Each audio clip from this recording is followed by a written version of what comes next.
యోహాను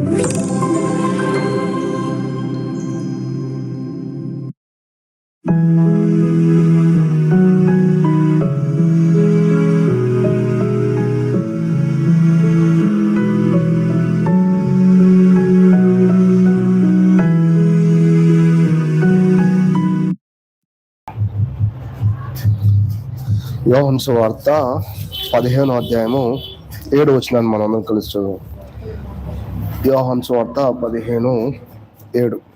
నా యందు మీరును మీ యందు నా మాటలు నిలిచి ఉండిన యెడల మీకేది ఇష్టమో అడుగుడి, అది మీకు అనుగ్రహింపబడును. తిరిగి 1 జాన్ 1 యోహాను పత్రిక 5వ అధ్యాయము 14వ వచనం. 1 యోహాను 5వ అధ్యాయం 14వ వచనం. ఆయనను బట్టి మనకు కలిగిన ధైర్యం ఏదనగా, ఆయన చిత్తానుసారంగా మనం ఏది అడిగినను ఆయన మన మనవి ఆలకించుననిదియే. తిరిగి లాస్ట్ గా ఇంకో వచనం చదువుదాం. ఎఫెసీ పత్రిక 3వ అధ్యాయం. ఎఫెసీ పత్రిక 3వ అధ్యాయము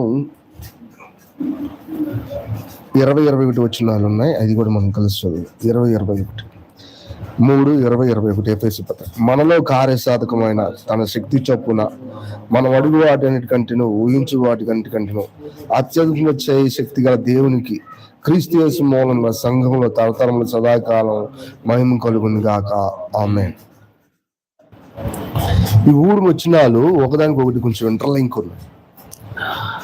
వాస్తవానికి మనం ప్రార్థన చేసే ప్రతిసారి ఆయన చిత్తానుసారంగా చెయ్యాలి అనేది మనకు అవసరమైన విషయం. చిత్తం అనే పాటికి అర్థం ఏంటి? మన నిర్ణయాలు చేసే అవయవం అది ఒక మాటలో. అలాగే దేవుడు తన చిత్తాన్ని చెప్పే విషయం, దేవుడు తన సొంత స్వయం అని చెప్పాలి ఒక మాటలో. స్వయం అంటే రాంగ్ వర్డ్ ఏం కాదు ఇక్కడ. స్వయం అంటే మన సొంత వ్యక్తిత్వం నిక్షిప్తం అయినటువంటి అవయవం అది. అది మనం నిర్ణయం చేస్తాం, ఇది నా ఇష్టం, ఇది నా కోసం. నిజానికి మానవ స్వయం పాపభూయిష్టమైనది, లోకభూయిష్టమైనది. అందుకే అది చెడిపోయింది. అందుకే అది పాపం యొక్క చిత్తం అది పూర్తిగా రూపాంతరం చెందబడాలా, దేవుడి వైపు ఉండాలి. అందుకే ప్రభువైన యేసుక్రీస్తు శిలువ దగ్గరికి వచ్చినప్పుడు, తండ్రి నీ చిత్తం అయితే ఈ గిన్నె నా యొద్ద నుండి తొలగించు. దాని అర్థం ప్రభు యొక్క చిత్తం చెడిపోయిందని కాదు, కానీ అక్కడ ఎవరి చిత్తం అనేది ఇంపార్టెంట్. అక్కడ ఎవరి స్వయం, ఎవరు ముఖ్యమైన విషయం, ఎవరిది ముఖ్యమైన వ్యక్తిత్వం అనేది అక్కడ ఇంపార్టెంట్. దేవుని వ్యక్తిత్వం, తండ్రి వ్యక్తిత్వం ఆయన ఎంత ఎక్కువగా మరి దానికోసం ఆయన ఉన్నాడు అనేది అక్కడ చూపించబడే విషయం. అంతేగాని ఆ కప్పులో నేను తాగలేనని కాదు అక్కడ అర్థం. చాలా మంది ఎట్లా చెప్తారంటే, ప్రభువైన యేసుక్రీస్తు తన సిలువ వేయబడినప్పుడు ఆ పాత్రలో నేను తాగలేను కాబట్టి నీ చిత్తం అయితే నా గిన్నె తొలగించు అని చెప్పినట్టు అనుకుంటారు చాలా మంది. కానీ నిజానికి అది వాస్తవం కాదు. అక్కడ చెప్పబడింది ఏంటంటే, నేను ఇందుకోసమే వచ్చానని సంగతి నాకు తెలుసు, ఏది సిలువ వేయబడ్డానికి. కానీ అయినా నా అంతటి నేను ఇష్టపడి సిలువ వేసుకోను, నువ్వు నన్ను సిలువ వేయాలి, ఎందుకంటే నీ చిత్తం నెరవేర్చబడాలి. అది అక్కడ ఉన్న అసలైన విషయం. సో ఇక్కడ కూడా ప్రార్థనలోకి వచ్చినప్పుడు తండ్రి చిత్తం ఏదో మనం తెలుసుకొని ప్రార్థన చేసినప్పుడే ఆయన మనకు అనుగ్రహిస్తాడు అనేది మనకున్న ధైర్యం కదా. అది 1 యోహాను పత్రికలో అపోస్తలులు చెప్తున్న మాట. తండ్రి చిత్తం, ఆయన చిత్తానుసారంగా మనం ప్రార్థన చేయాలి. ఇది అసలు బేసిక్ ఇన్స్ట్రక్షన్ ప్రేయర్లో. వాస్తవానికి చాలాసార్లు మన అవసరతలు ఉంటాయి, కానీ మన ప్రార్థనలో మన అవసరతల కంటే కూడా ప్రార్థన ఫలవంతంగా ఉండాలంటే ఈ మనసు లేకుండా ప్రార్థన ఫలవంతంగా ఉండడం అనేది అసాధ్యం. ప్రార్థన ఎప్పుడు కూడా మనం ట్రాన్స్ఫార్మ్ చేసింది. నాకు తెలిసిన ఒక సిస్టర్ ఉన్నారు, ఆమె తన హస్బెండ్తో బాధపడింది బాగా. ఆ రోజు నైట్ బాగా ప్రతికూలంగా ఉంది. ఈమె ఏడుస్తా ప్రభు దగ్గరికి వెళ్ళినప్పుడు ఒక 2-3 నిమిషాలు తన భర్త గురించి ప్రార్థన చేసింది. 4-5 నిమిషాల తర్వాత తన కన్నీళ్ళు తనే తుడిచేసుకుంది. ఎందుకు అని నేను తర్వాత అడిగాను ఆమె తెలిసినప్పుడు. అంటే ఆమెకు అర్థమైంది ఏంటంటే, నేనే అంత పవర్ఫుల్గా ఉంటే ఈ ప్రార్థనలో ఈ కన్నీళ్ళు ఎందుకు వస్తాయి అని అనుకుందంట. నిజంగా నేనే ప్రభువుకు మొదటి స్థానం ఇస్తే నా భర్త అన్నాడని నేనెందుకు బాధపడతాను అసలు? నిజంగా అలా ఆమె తన సొంత చేతులతో తన కన్నీళ్లు తుడుచుకునేలా ఆ శక్తి ఎవరి వల్ల వచ్చింది అంటే ప్రభువు వల్ల. ఒక్క మాటలో మనం చాలాసార్లు అంటే ఆమె ప్రభువులో తాకబడింది. ఒక్క మాటలో ఆ చిన్న మెసేజ్ ఆమెకి అందుబడింది. వెంటనే ఆమె దేవుని మనసు ఎరిగింది అయ్యింది, ఏడవడం మానేసి మరింకెక్కువ సన్నిధిలో ప్రభువులో ఆనందించింది. అటు తర్వాత బలహీన పడదా అంటే బలహీన పడింది, కానీ తనకు తెలుసు అదంతా బలహీనత అని. ప్రభు దగ్గరికి వెళ్ళినప్పుడు పూర్తిగా ట్రాన్స్ఫార్మ్ అయిపోతామని ఆమెకు అర్థమైపోయింది. సో ఇది దేవునితో ఆయన చిత్తం కావాలి అనే సామాన్యమైన బేసిక్ మనకు లేకపోతే మన ప్రార్థన ఫలవంతం ఉండదు. ఇది ఎటువంటి సందేహం లేకుండా. ఇంకోసారి చెప్పాలంటే చాలాసార్లు మన చిత్తంతో ప్రభువుని తాకాలనుకోకుండా మన పాపాలు ఒప్పుకుంటాం కూడా. మన పాపాలు ఒప్పుకున్నప్పటికీ కూడా మన మనస్సాక్షి అంత ఫలవంతం ఉండదు. ఎందుకని? మన చిత్తం వంగట్లేదు అక్కడ. వాస్తవానికి మన మనస్సుతో పదాలు పలుకుతున్నాం అంతే. అందుకని ప్రేయర్ చాలాసార్లు అంత ఎంజాయబుల్గా, అంత బ్యూటిఫుల్గా అనిపించదు చాలాసార్లు. ఎందుకంటే మనకు తెలిసిన మనసులోంచి కొన్ని మాటలు వస్తున్నాయి. దేవుని మనం మోసం చేయలేం. దేవుడు ఎంతో లోతైన వ్యక్తి. సో మన చిత్తం అక్కడ బెండ్ అవ్వకుండానే ఎంతో మంచి పదజాలం మాట్లాడినంత మాత్రాన ఆయన చిత్తంలో ఉన్న ఆ శాంతి సమాధానం మనం చేరదాం. సో ఫస్ట్ వైఖరి ఎలా ఉండాలంటే, we need to bend ourself in front of God. దేవుడి ముందు మన వ్యక్తిత్వాన్ని డౌన్ చేయడం అర్థం చేసుకోగలగాలి. అసలు ప్రేయర్లో అటువంటి స్టేజ్ ఎంతో బాగుంటుంది. అలాంటి బెండ్ అయిన చిత్తంతో పలికే రెండు మాటలు ఎంత మీనింగ్ఫుల్గా ఉంటాయి. నిజంగా విశ్వాసి సంతోషించేది ప్రార్థనలో ఇక్కడే. మీరు గమనించండి, మరి మార్క్స్ 14వ అధ్యాయంలో ఒక స్త్రీ అచ్చ జటాలోంచి అత్తరగుడ్డిని పగలగొట్టినప్పుడు దాని అర్థం ఏంటో తెలిసే, తన సొంత వ్యక్తిత్వాన్ని ఆయన ముందు పారబోసినప్పుడు ఆయన సంతోషపడ్డాడు, అప్పుడు ఏమో సంతోషపడాడు. అక్కడ ఉన్న సీక్వెన్స్ చాలా జాగ్రత్తగా, చాలా బాగుంటుంది. రక్షకుడు సంతోషపడితే ఏమో సంతోషపడింది. నిజానికి విశ్వాసులు సంతోషపడేది ఎప్పుడు తెలిసే? రక్షకుడు సంతోషపడినప్పుడే. రక్షకుడు ఎప్పుడు సంతోషపడతాడు తెలిసే? ఆయన చిత్తానుసారంగా మనం ఉన్నప్పుడే. అందుకే ఒక పాపి రక్షించబడినప్పుడు, ఎందుకంటే అది ఆయన చిత్తం. ఒక్క మాటలో పాపి రక్షించబడడం పాపికి ఎంతో అవసరం, కానీ రక్షించబడడం దేవుడి చిత్తం. అక్కడ అందరూ రక్షించబడి దేవుణ్ణి కూర్చున్న అనుభవ జ్ఞానం కలిగి ఉండాలని దేవుడు కోరుతున్నాడు. అది ఆయన చిత్తం. అందుకనే పాపి రక్షించబడినప్పుడు ఆయన కూడా సంతోషపడతాడు. కానీ అదే సమయంలో పాపి తన సొంత స్వయాన్ని చంపుకుంటున్నప్పుడు, తన సొంత ఎజెండాని ప్రభు ముందు పెడుతున్నప్పుడు దేవుడు మనకు అనుగ్రహిస్తాడు. ఇదే అక్కడ ఉన్న బేసిక్ పాయింట్. 1 యోహాను పత్రిక 5వ అధ్యాయం 14వ వచనంలో దేవుని చిత్తానుసారంగా మనం ఏది అడిగినో అది ఆయన మనకు అనుగ్రహిస్తానన్నదే మనకున్న ధైర్యం. కొన్నిసార్లు చూడండి, మనకి ఎన్నో అవసరతలు ఉంటాయి, కానీ మన ప్రార్థన అంత వేగంగా, అంత మీనింగ్ఫుల్గా లేవు అంటే మనకు అర్థమైపోతుంది. ఎందుకంటే నేను ఇంకా ఆ రంగంలో ప్రవేశించలేదు. ఆ రంగంలో అప్పుడు మనకు అర్థమైపోయి ఇవన్నీ పక్కన పెట్టి ప్రభువా నీ చిత్తం ఏదైనా చెప్పు, దానికి లోపరుచుకోవడానికి నేను ఇక్కడ ఉన్నా అని చెప్పినప్పుడు వచ్చే సంతోషం చాలా చక్కగా ఉంటుంది. అది ఎంతో బాగుంటుంది. ఇది బేసిక్ ఉండాల్సిన విషయం. కానీ దేవుడికి హృదయం చాలా డిఫరెంట్. చూడండి, అది యోహాను పత్రిక 15వ అధ్యాయం 7వ వచనంలో ఆ మాట ఉంటుంది చాలా స్పష్టంగా. యోహాను సువార్త 15వ అధ్యాయం 7వ వచనం.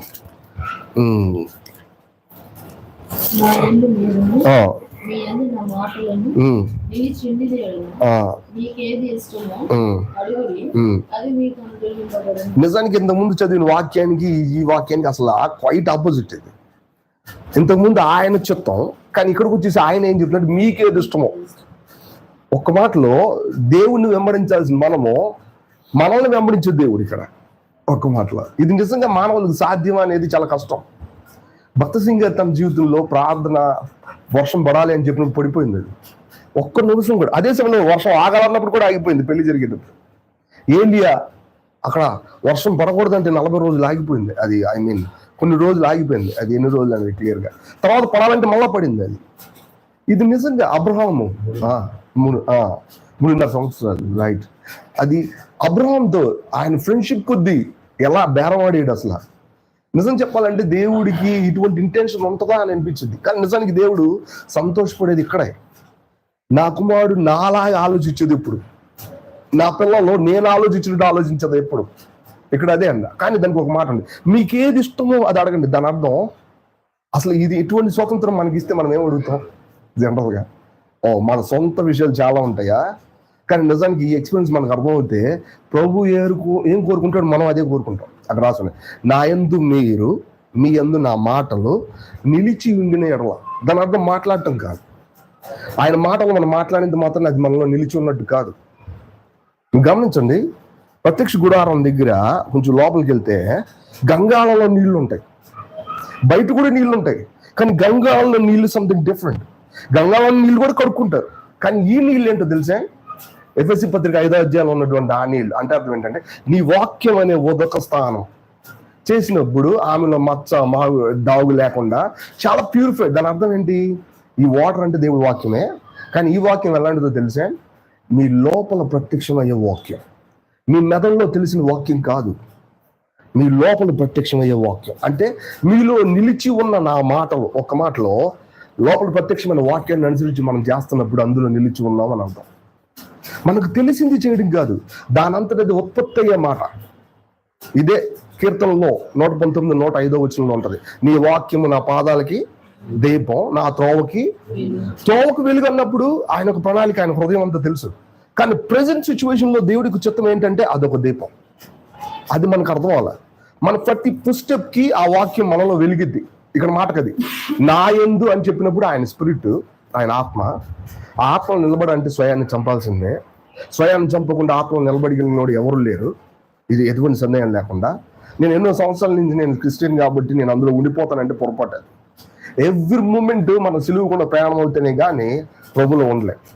కానీ ప్రభు యొక్క వాక్యం అట్ ద సేమ్ మనలో ఏమవుతుంది? నిలిచి ఉంది. అంటే దాని అర్థం మీరు ఆ వాక్యాన్ని అనుసరించి ప్రవర్తిస్తున్నప్పుడు అప్పుడు మీరు నిలిచి ఉన్నారు. అప్పుడు మనం ఎట్లా ఉంటాం తెలుసా? అసలు దేవుడి యొక్క మనసు మన మనసు సరిగ్గా ఒకేలా ఉంటాం. ఒక మాట చాలా భయం వేస్తుంది ఆ పదం. చూడండి, 1 కొరింథీయులు రాసిన పత్రిక 1 కొరింథీయులు 2వ అధ్యాయం చివరి వచనం. 1 కొరింథీయులు 2వ అధ్యాయం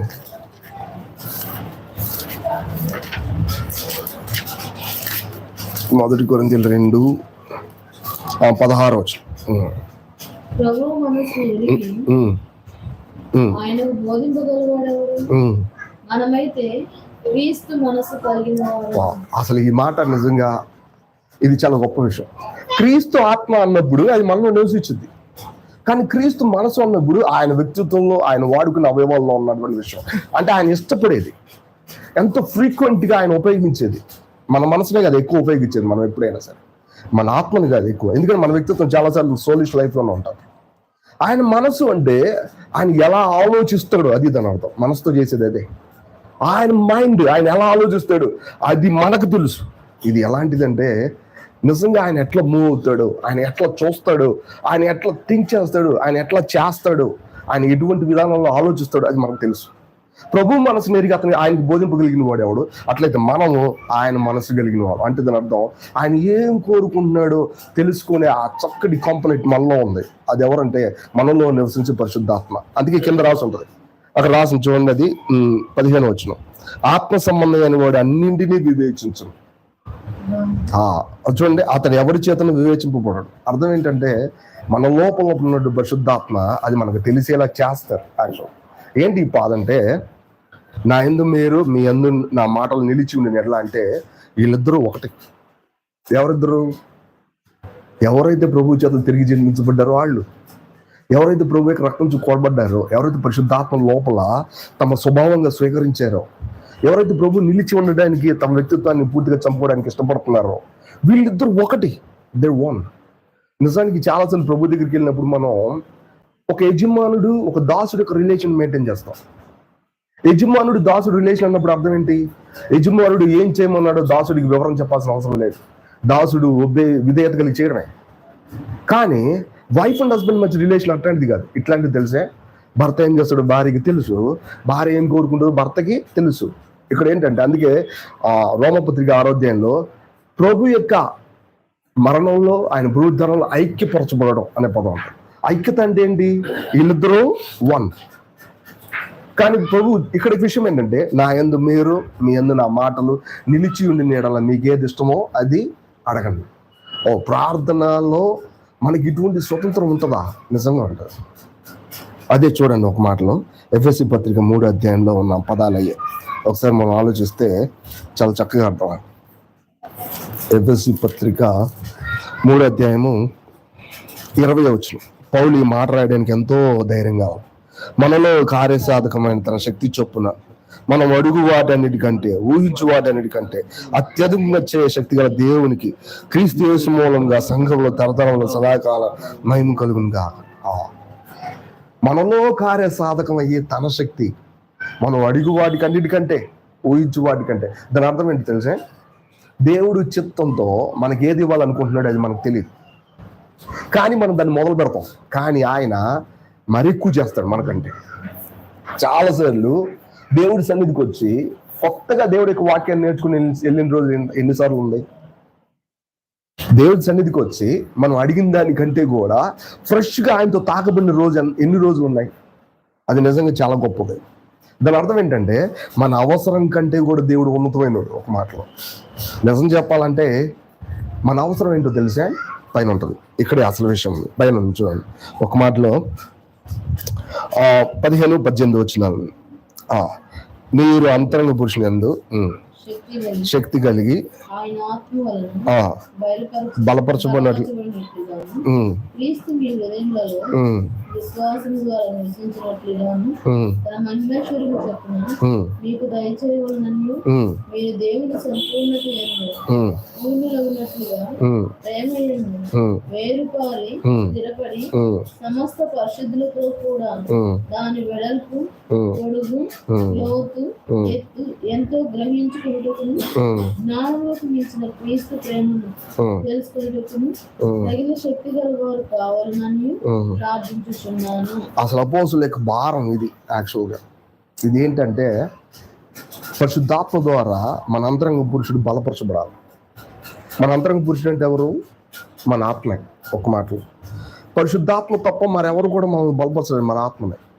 నిజానికి అపోస్తులుడు ఏం చెప్తాడో తెలిసే, జాగ్రత్త గమనిస్తే ఈ ఎఫెసీ పత్రికలో సంఘాన్ని గురించి, దేవుడి యొక్క విమోచనం గురించి, ఇంకా దేవుడి యొక్క ప్రణాళిక గురించి చక్కగా చెప్తా ఈ విషయాలు మీకు అర్థమైందంటే తెలియకుండానే మీ ఆత్మ బలంగా అయిపోయినట్టే.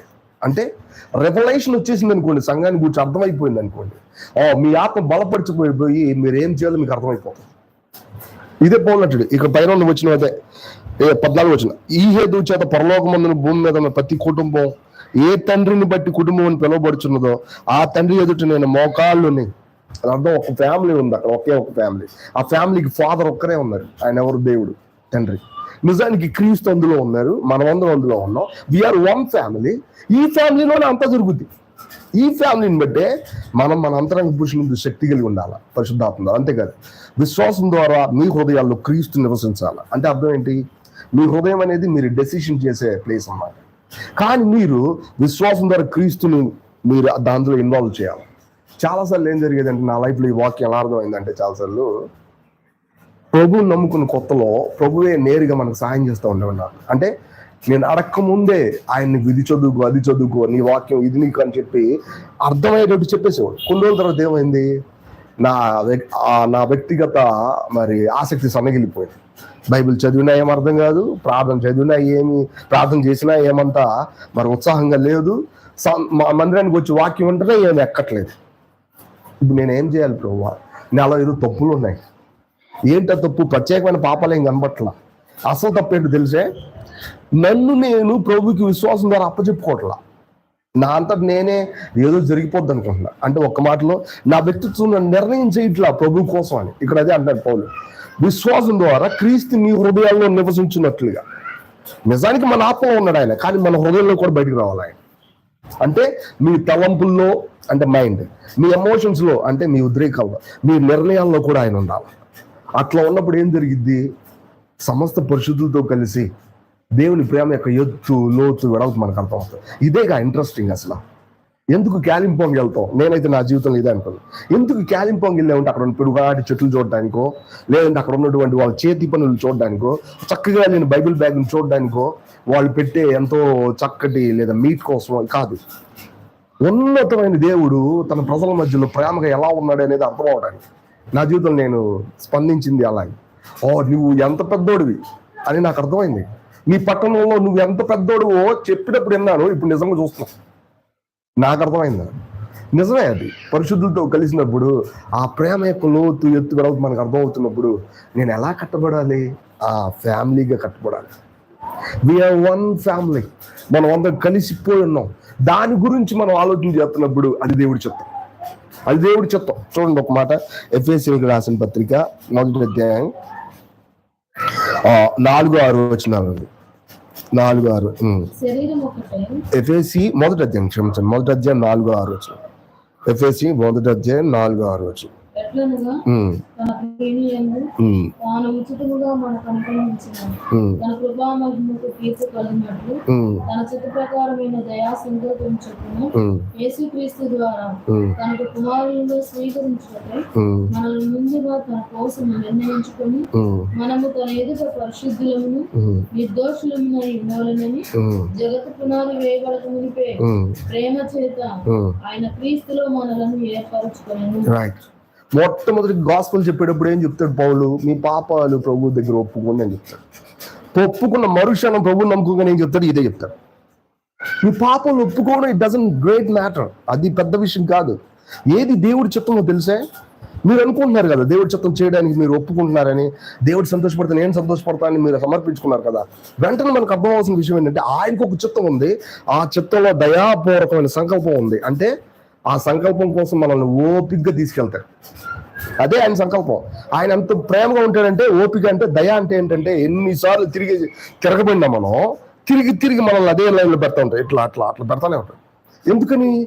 ఆయనకున్న అసలైన ఇష్టం ఇది ఏంటంటే క్రీస్తులో మనల్ని కుమారులుగా స్వీకరించడానికి. అది ఆయన చిత్తం. కుమారులు అంటే ఎవరు? పిల్లలు కాదు. పిల్లలు ఎలా ఉంటారు? బేబీ. యోహాను సువార్త 1:12 ఏముంటది? ఆయన యందు విశ్వాసం ఉంచిన వారు, ఆయన నామం విశ్వాసం ప్రతి వారు దేవుని పిల్లలు. They are babies, they use to drink milk, అంతే ఒక మాటలు. కానీ కుమారులు ఎవరు?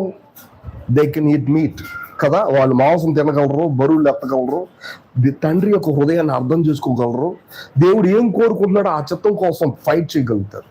ఇది చర్చ్. మనం ప్రార్థన చేస్తాం చాలాసార్లు, మన సొంత అవసరాలు ఉన్నాయి. కానీ అత్యంత అవసరం ఏంటో తెలుసా? దేవుడు మన విషయంలో తన కుమారులుగా ఉండడానికి మనల్ని ఏర్పాటు చేసుకున్నాడు అని ఆ చిత్తంలో ప్రవేశించడం. ఇట్లా జరిగినప్పుడు ఆ సకల పరిశుద్ధులతో కలిసి ఆ ప్రేమ యొక్క ఎత్తు లోతు వెడల్పు తెలుసుకోవడానికి మనం ఆరాటపడతాం. నిజానికి ఈ ప్రేమ ఎటువంటి చాలాసార్లు అవమానం నిందుతూ ఉంటుంది, మనకు అర్థం కాదు ఇదేం ప్రేమ. కానీ నిజానికి అదే. అప్పుడే మనకు తెలిసింది మన స్వయం ఎంత పెరిగిపోయిందో, నిజంగా ఎన్నిసార్లు మనం తక్కువ అంచనా వేసామో. ఒకే విశ్వాసి ఇప్పుడు మనల్ని కోపడతాడు, రేపొద్దున ప్రేమగా మాట్లాడతాడు, మనకు అర్థం కాదు. నేను చూశాను. ఒకే విశ్వాసి ఈయన నన్ను ఈరోజు కోపడ్డాడు, మరుసటి రోజు అసలు ఇది మర్చిపోయినట్టు మాట్లాడు, కానీ నా హృదయంలో ఆయన మీద అభ్యంతరం ఉంది. కానీ అప్పుడు నాకు అర్థమైంది ఏంటంటే ఆయన నాకంటే సీనియర్. ఎందుకంటే ఆయన నన్ను ప్రేమించనుగలడు, నేను తప్పు చేస్తే కోపపడనుగలడు. నాకే అర్థం కాలేదు దేవుడి ప్రేమ ఒక మాటలో. ఇక్కడ అసలు చాలా గొప్ప విషయం ఉంటుంది. అందుకే ఇక్కడ ఉంటుంది, సమస్త జ్ఞానాన్ని మించిన క్రీస్తు ప్రేమలో మీరు వేరుపారు ఉండాలి. దాని అర్థం ప్రేమే అన్నిటిని కలిగించింది. ఆయనతో ఎట్లా బిహేవ్ చేయాలి, ఈయనతో ఎట్లా బిహేవ్ చేయాలి, తెలివిలో అట్లా ఉండాల్సిన అవసరం లే. ప్రేమ కలిగి ఉంటే చాలు. తెలివిగా మనం ఎట్లా ప్రార్థన చేయాలని కూడా అవసరంలా. ప్రభువులోకి వెళ్ళి ప్రేమగా ఆయన సన్నిధిలో ఎంటర్ అయితే చాలు. ఇలా చేసినప్పుడు ఏం జరిగిద్దంటే మనం అడిగిన వాటికంటే, ఊహించిన వాటికంటే అత్యధికంగా శక్తి గల దేవునికి మనం ఆమెను చెప్పడం, వందనాలు చెప్పడం మన మధ్యలో జరుగుతూ ఉంటుంది. ఇది ఎంత వండర్ఫుల్. అప్పుడు అంటే తండ్రి నీ చిత్తం ఏదో అదే నా చిత్తం కూడా. నిజమే, నాకు చాలా అవసరాలు ఉన్నాయి, ఇవన్నీ కూడా నీ చిత్తంలో ఉన్న ఆప్షన్స్ మాత్రమే. కానీ నా గోల్ మారదు, అదే సమయంలో నా ప్రేయర్ మారదు, అదే సమయంలో దానికోసం నన్ను నేను అప్పగించుకోవడం మారదు. బట్ చాలాసార్లు ఇద్దరు ముగ్గురు చూడడం మన ఎంజాయ్మెంట్ తక్కువైందంటే నా తప్పేది. ఎందుకంటే నేనే ఆనందించలేకపోయా. దానికి కారణం నేనే. ఎందుకంటే నా చిత్తాన్ని బెండ్ చేయడం నాకు చాలాసార్లు అర్థం కాలే. కానీ దేవుడి వాక్యం చెప్తుంది, నా చిత్తాన్ని బెండ్ చేసుకోవడం నేను ఇక్కడ ఉన్నాను ప్రభువా, నీ చిత్తానికి అప్పు చెప్పుకోవడానికి. అట్లా నాలో ప్రతిసారి ప్రార్థనకి వెళ్ళిన ప్రతిసారి ఆయన చిత్తం నన్ను బెండ్ చేయను కాక. సో అడిగిన దానికంటే, ఊహించిన దానికంటే ఎక్కువ చేసే శక్తి గల దేవునికి మన మధ్యలో కార్యసాధకం అవ్వాలంటే దేవుని యొక్క చిత్తాన్ని పక్కన పెట్టలేదు. అదే సమయంలో ఒకటి గుర్తుపెట్టుకోవాల్సింది ఏంటంటే, జస్ట్ 3 మాటలు మనం మాట్లాడుకున్నాం. ఫస్ట్, దేవుడి చిత్తానికి మనం చెప్పుకున్న 1 యోహాను పత్రిక 5:14. సెకండ్, ఆయన యందు మనం నిలిచి ఉండడం, ఆయన మాటలు మన యందు నిలిచి ఉండడం. అంటే రీమా అని పిలుస్తాం, మన లోపల నిలిచి ఉండే దేవుడి యొక్క వాక్యం. పరిశుద్ధాత్మ మనల్ని పలుకుతూ ఉంటారు. మనం ఏంటి ఆ దేవుడి చిత్తం అడిగినప్పుడల్లా, ఇక్కడ ఒక చిన్న ఎగ్జాంపుల్ చెప్పాలి, అది నేను చెప్పడం మర్చిపోయాను. ఓ సిస్టర్ దగ్గరికి నేను వెళ్ళాను. ఆయన హస్బెండ్ నా ఫ్రెండ్. అయితే ఆ రోజు తన హస్బెండ్ లేడు. నేను సాధారణంగా వెళ్ళి మాట్లాడి ప్రార్థన చేసి వచ్చేవాడు. ఆ రోజు పోయినసారి సంవత్సరం అన్న కనపడలేదు, అడిగెళ్ళాడు అక్క అంటే, అన్న 3 రోజులైంది ఇంట్లోంచి బయటికి వెళ్ళి అడిగెళ్ళాడు, నాకు తెలియదు అని చెప్పాను. తర్వాత ఆ 3 రోజుల్లో అందరూ చనిపోయాడనో, యాక్సిడెంట్ అయిందనో, మైండ్ సింప్టమ్ లేదని ఇట్లా చాలా మాటలు చెప్పారు. నా హృదయం కలవరపడింది. నేనైతే సామాన్యంగా ఏడుస్తా ప్రభు సన్నిధికి వెళ్ళినప్పుడు ఒక మాట వినపడింది నాకు అని చెప్పింది. ఎక్కడ వినపడింది? భౌతిక చేతులతోనా? కాదు, లోపల అంతరంగా ఒకటి వినపడింది. ఏంటది? అపవాదిని ఎదురించుడి, అప్పుడు వాడు మీ వద్ద నుండి పాని. నిజానికి తన హస్బెండ్ గురించి సింక్ అయ్యేవాడు కాదు, కానీ నిజానికి ఆ అనుభవానికి సరిపడే వాక్యం అదే. అది మనకు అర్థం కాదు. మీ ఆయన అక్కడ ఉన్నాడు అని చెప్తే మనకి ఈజీగా అర్థం అవుతుంది. లేదంటే పలానా చోట ఉన్నాడు ఇటువైపుకి ఎత్తకండి అంటే మనకు అర్థం అవుతుంది, ఇది దేవుడు చెప్తామని. కానీ నిజానికి అక్కడ విషయం అది కాదు. అపవాదిని ఎదురించుడి, వాడు మీ వద్ద నుండి అంటే నువ్వు వినయ్ అన్ని కూడా తప్పు, నువ్వు అనుకుంటుంది కూడా తప్పు. ఏం జరగలేదు అక్కడ. వెంటనే ఆమె కన్నీళ్ళు తుడుచుకుంది. ప్రభు పొన్నాలు చెప్పింది. 1 గంటలో ఆయన తిరిగి వచ్చాడు. 3 రోజుల నుంచి అవలా. 3 రోజుల నుంచి ఎవరి కోసం ఆయన వెళ్ళిపోయాడు? ఇప్పుడు ఏం కోసమే అసలు యాక్షన్ చెప్పాలంటే. ఇప్పుడు ఆ వచ్చింది, ఆయన వచ్చాడు. వెంటనే ఆ వాక్యం నెరవేర్చబడాడు. ఇప్పుడు ఎవరి మాట దేవుడా? తన లోపల తన అంతలో తన ప్రత్యక్షమైన దేవుడు వాక్యాన్ని అన్నాడు. నిజానికి దేవుడు ఎప్పుడు కూడా మీలో నిలిచి ఉండనివ్వండి నా మాటలు అనే పదానికి అర్థం అదే. కొలసిన రాసిన చాలా ఫేమస్ వర్డ్. దేవుని వాక్యం మీలో సమృద్ధిగా నివసింపనీయుడు అనే పదానికి అర్థం. బాగా ధ్యానించి మీ మైండ్ లో పెట్టుకోండి అని కాదు అక్కడ అర్థం. మీ ఆత్మలో నిలిచి ఉండాలి ఆ వర్డ్. మీరు లోపలికి వెళ్ళి ప్రభు ఏం చేయమంటే ఆ వర్డ్ బయటకు రావాలి. మనం ఏదో ఊహించడం కాదు, ఆ వర్డ్ బయటకు రావాలి. అప్పుడు నేను ఒక పెద్ద దైవజన్ ఎరుగుదును. ఆయన ఎరుగుదంటే ఆయన టచ్ చేయలేదు, ఆయనతో ఏం లేదు. ఒకరోజు ఒక సువార్తకి వెళ్ళారంట, ఒక వీధిలో, అంటే ఒక దీవిలో సువార్తకి వెళ్తే ఆ దీవిలో ఉన్న వాళ్ళు సువార్త వినట్లా. ఎందుకంటే వాళ్ళకు దేవుడు ఉన్నాడు. ఎందుకు మీరు వింటలేదని చెప్పి సువార్తకి వెళ్ళిన ఒక ఎవరో లేచి మాట్లాడారంట. ఎందుకు మీరు సువార్త వింటలేదు, ఎంతగా ప్రకటించామంటే ఆయన అన్నారంటే, మాకు ఒక దేవుడు ఉన్నాడండి, ఆ దేవుడిని పూజిస్తాం మేము, ఆ దేవుడు ఊరేగింపు 2 రోజుల తర్వాత జరిగిద్ది అన్నారంట. అప్పుడు వెంటనే ఈ యవనస్తుడు కొంచెం కూడా ఆలోచించకుండా ఆ రోజు భయంకరమైన వర్షం పడిద్ది అని చెప్పేశారంట. వెంటనే వీళ్ళు డీల్ అనేసారంట. ఊరి ప్రజలందరూ ఏమన్నారు? వర్షం పడాలి, అప్పుడు మేము నమ్ముతాం అని చెప్పి ఒక డీల్ ఏర్పాటు చేసేసుకున్నారు. ఎవరో ఆయన సువార్తకు అప్పుడే వచ్చిన కొత్త వ్యక్తి. ఎవరితో డీల్ ఏర్పాటు చేసుకుంటున్నాడు? ఊరి ప్రజలందరితో. ఎవరికి తెలియకుండా, సేవకుడు తెలియకుండా ఊరి ప్రజలందరూ కూడా ఒక్క దెబ్బకి డీల్ అయిపోయేసరికి ఈ సేవకుడికి ముత్యంలో పట్టేసి ఇంకా. ఎందుకు? వర్షం పడాలి ఆ రోజు. వర్షం పడకపోతే ఎవరు చెప్పారు? ఈయన చెప్పారా? పోనీ దేవుడు చెప్పాడు ఆయనకి, అది కూడా తెలియదు ఆయనకి. ఈ సేవకుడు ఇప్పుడు ఉపవాసం ప్రార్థన చేస్తాడు. ఈ సువార్త మానేశారు. ఇక ఒకటే, వర్షం పడాలి, ప్రార్థన చేస్తున్నప్పుడు ఈ సేవకుడికి ఏలియా దేవుడు ఎక్కడా అనే పదం వినపడు. ఏలియా దేవుడు ఎక్కడా అనే పదం వినపడగానే ఆయన కన్ఫర్మేషన్ వచ్చేసింది. వేసవికాలం సువార్తకి వెళ్ళారు వీళ్ళు. వాస్తవానికి వర్షం పడదు, ఊరేగింపు జరిగింది వాళ్ళ దేవుడికి. ఏలియా దేవుడు ఎక్కడా అంటే ఈయనకి ఏం అర్థం అయిపోయింది? నిజానికి ఎలీషా ఆ మాట అంటాడు కదా. ఏలియా వెళ్ళిపోయిన తర్వాత తన దుప్పటి పట్టుకొని ఆ యోర్దాన్ నది మీద కొడతాడు. కొట్టినప్పుడు యోర్దాన్ 2 పాయలు అయితే చక్కగా నడుచుకుంటూ వెళ్ళిపోతాడు. దాని అర్థం ఏంటంటే నిజానికి పాయలు అవ్వాల్సిన అవసరం లేదు అక్కడ. కానీ ఎలీషా చెక్ చేసాడు దేవుడి యొక్క పవర్ని. దేవుడి యొక్క పవర్ని చెక్ చేస్తే దేవుడు అభ్యంతరం పడలేదు, చక్కగా యోర్దాన్ని సపరేట్ చేశాడు. ఈయన చక్కగా నడిచి వెళ్ళిపోయాడు, ఎంత రాజరకంగా. ఇప్పుడు వినపడింది అదే సవాలు ఈ సేవడికి వినపడింది. ఇతడు శుభ్రంగా ఉన్నాడు. తెల్లారి లేచారు. ఆ రోజు వర్షం పడాలా, లేదంటే ఊరేగింపు జరగాల. పొద్దున్న లేచారు. ఆ రోజు నైట్ 12 దాకా ప్రార్థన చేశారు. అందుకని అతను రాస్తాడు, చెప్పారు పొద్దున్న 8 దాకా పడుకోవచ్చు అని అనుకున్నారంట. ఎందుకంటే 12 దాకా ఉన్నారు కాబట్టి. డైలీ వైజ్ 9కే పడుకుంటే పొద్దున్నే లేగాలి. 12 దాకా ఉన్నాం కాబట్టి మేము 8 దాకా పడుకోవచ్చు. పడుకున్నారు చాలా మంది. ఈ అవసరం కూడా పడుకున్నాడు. తెల్లారి లేచి బ్రష్ చేసుకున్నారు, తర్వాత బ్రేక్ఫాస్ట్ చేసుకుంటున్నారు. మళ్ళా ప్రార్థన చేశారు. వందనాలు చెల్లించేటప్పుడు ఆయన జ్ఞాపకం చేసే ప్రభుకి మళ్ళా వినపడింది అదే వర్డ్, ఏలియా దేవుడు ఎక్కడ. చాలా హ్యాపీగా 2వ సారి కూడా పెట్టుకున్నారంట టిఫిన్. ఆయన 3వ సారి పెట్టుకున్న లోపల ఆ రేకుల మీద బడబడ అని వర్షం పడింది. వాళ్ళ దేవుడు ఊరేగిస్తున్నప్పుడు ఎత్తు పొలాల మీద ఉంటుంది ఆ ప్రాంతం, కొండల మీద, కింద పడి ముక్కలైపోయాడంట. ఆ రోజు ఆ దీవిలో చాలా మంది దేవుడు నమ్ముకున్నారని చెప్తారు. ఒక యవ్వనస్తుడు చేసిన సవాల్ని దేవుడు అంత సీరియస్ గా తీసుకున్నాడు. ఎందుకు? That is the will of God. ఒక మాటలో లోపల నిలిచి ఈ సేవకుడు ఎక్కడ అంత ధైర్యంగా ఉండగలిగాడు? ఎట్లా? తన లోపల నిలిచి ఉన్న రీమా వర్డ్ అంటే చాలాసార్లు దేవుడి చెప్తాను ఎలాగే ఎరగాలి మనం. అలా ఎరిగినప్పుడు అది ఎంత చక్కటి విషయం. సో నా యందు మీరు, మీ యందు నా మాటలు నిలిచి ఉండి అడగాలి. మీకేది ఇష్టమో అది అడగాలి. నిజానికి మనకి ఎన్నో వ్యక్తిగత అవసరాలు ఉన్నాయి, ప్రతి ఒక్కరికి ఉన్నాయి. కానీ ఆయన చిత్రంలో అవసరాలను గుర్తిస్తే అది అంత చక్కటి సంతోషమైన విషయం. అప్పుడు మనం ఏమంటాం, ప్రభు అన్నారు లాజర్ దగ్గరికి వెళ్ళి, ప్రభువా నువ్వు నా మనవి ఆలకిస్తావని వీళ్ళకి తెలియాలి. ఇప్పుడు అదేం ప్రార్థన? అది అసలు ప్రార్థన కాదు అసలు, నిజం చెప్పాలంటే. ప్రభువా నువ్వు నాతో ఎల్లప్పుడు ఉన్నావు అని నిరూపించడానికి ఈ మాట చెప్తున్నాను నేను. ప్రభు అని యేసుక్రీస్తు అలా మాట్లాడాడు. ఎలాంటి ప్రార్థన?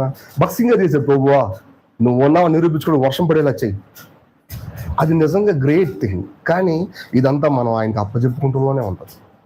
అది చెప్తున్నా, నాకు అదే విషయం ఉంటున్న, మనకే అదే విషయం. సో అందుకని మనకున్న భారం ఏంటంటే, ప్రభువా నీ చిత్తంతో నా చిత్తం మింగిల్ అవ్వాలా. అప్పుడు నాకు ఎంత సంతోషం, నా రక్షకుడు సంతోషపడటం నాకు ఎంత సంతోషం. అప్పుడు నీ ఇష్టం నా ఇష్టమే, నీకు ఇష్టమైంది ఏది అడిగినా అది ఆయనకి ఇష్టమే. చర్చ్ ఇలా ఉంటే, మనం ఇలా ఉంటే అది ఎంత గ్లోరియస్. ఇంకా దేవుడికి చిత్తం ఏంటంటే మీరందరూ అట్లా ఉండాలి, అందరూ. అప్పుడు అందుకే అంటారు, అందరూ కుమారులు అయినప్పుడు అంట ఒక్కొక్కళ్ళు వాళ్ళ ఐడెంటిటీని పోగొట్టుకుంటారంట. ఇప్పుడు చూడండి, యేసు ప్రభు గెత్సేమనే తోటలో ఉన్నప్పుడు వాళ్ళ రోజు సమాజ మందిరంలో ఆయన బోధించినప్పుడు చూడలేదా వాళ్ళు? ఆయన్ని చూశారు. మీరు ఎవరిని వెతుకుతున్నారు అని అడిగారు. అడుగుతున్నప్పుడు మేము నజరేయుడైన యేసుని వెతుకుతున్నారు. ప్రభు చెప్పాల్సి వచ్చింది నేనే అని. ఎందుకో తెలుసా, వీళ్ళు ఎంతసేపు సహోదరులు ఉన్నప్పుడు వీళ్ళ ఐడెంటిటీని పోగొట్టుకుంటారు. అందరూ ఒకేలా కనపడతారు. న్యూ జెరూసలేంలో, కొత్త నూతనమైన యెరూషలేంలో ఆ వాల్ ఉంటుంది, అది జాస్పర్ లాగా కనపడుతుంది. అంటే సూర్యకాంతం లాగానే ఆ సిటీ కనపడుతుంది. ఎన్నో మణులు మాణిక్యాలు ఉన్నాయి, కానీ సూర్యకాంతంలానే కనపడుతుంది. ఎందుకో తెలుసా, ఎంతో మంది సమూహం యొక్క కలయిక నూతనమైన యెరూషలేం. సంఘము ప్రభు అయిన యేసుక్రీస్తు యొక్క కలయిక నూతనమైన యెరూషలేం. కానీ ప్రభు మనతో కలిసినప్పుడు మనం ఐడెంటిటీ పోగొట్టుకుంటాం, ఆయనతో కలిసిపోయి ఉంటాం. ఇది ఎంత గొప్ప విషయం. నేను ఎవరో కూడా తెలియదు. అక్కడ అంటారు కదా అపోస్తులు, 1 యోహాను 3:2 మనం ఏమవుతామో మనకు తెలియదు, కానీ ప్రభువును ఉన్నపాటును చూసినప్పుడు మనం ఎలా ఉంటాం? అసలు అది ఎంతో చక్కటి మాట. అది ఉన్నపాటు ఆయన చూసినప్పుడు ఆయన నేను ఒకేలా ఉంటామా? ఇది ఎటువంటి గొప్ప విషయం. ఇది మన ఐడెంటిటీని కోల్పోవడం. అంటే ఇది నేను ఆయన అయిపోవడం, ఆయన నేను అయిపోవడం. ఇది ఉన్నతమైనటువంటి పెద్ద ఎక్కలేని మెట్టు కాదు. దేవుడు మనల్ని అందుకే పిలిచాడు. అసలు విషయం అది. విమోచన అనే పదానికి అర్థం ఏదో కొంత క్రైమ్ చెల్లించి విడిపించడం కాదు, మనల్ని ఆయన ఇముడ్చుకోవడం, ఆయన మనలో ప్రవేశించడం. నిజానికి అప్పులు తీర్చేవాడు మనలోకి రావసరంలా, డబ్బు పే చేస్తే చాలు కదా. మన పాపాల కోసం ఏదో ఒక మాట, ఏదో కొంత క్రైమ్ చెల్లించే సరిపోద్ది. కానీ ఇక్కడ చెల్లించిన క్రైమ్ ఏంటో తెలిసే, ఆయన సొంత వ్యక్తిత్వం మన కోసం ఖర్చు పెట్టడం, పాప సహితమైన మన వ్యక్తిత్వాన్ని ఆయన ఆక్యుపై చేయడం. ఎందుకంటే చేసావంటే ఇందుకోసం అని చెప్తారు ఆయన. నాకున్న నిత్యమైన ప్రణాళికలో నీ స్థానం ఏంటో తెలిసే, మీరు నేను ఒకటవ్వడానికి. అది నూతనమైన యెరూషలేము. ఇది ఎంతో నిజంగా గ్లోరియస్. సో కాబట్టి మన ప్రార్థనలో నువ్వు నన్ను ఎందుకు పిలిచావు, నన్ను అందుకు ట్రైన్ అప్ చేస్తున్నావు, నేను కూడా అందుకే కోరుతున్నా. ఇటువంటి వైఖరితో మనం ప్రార్థనలు ప్రవేశిద్దాం. దేవుడు ఈ కొద్ది మాటలు దీవించును గాక. ఆమేన్.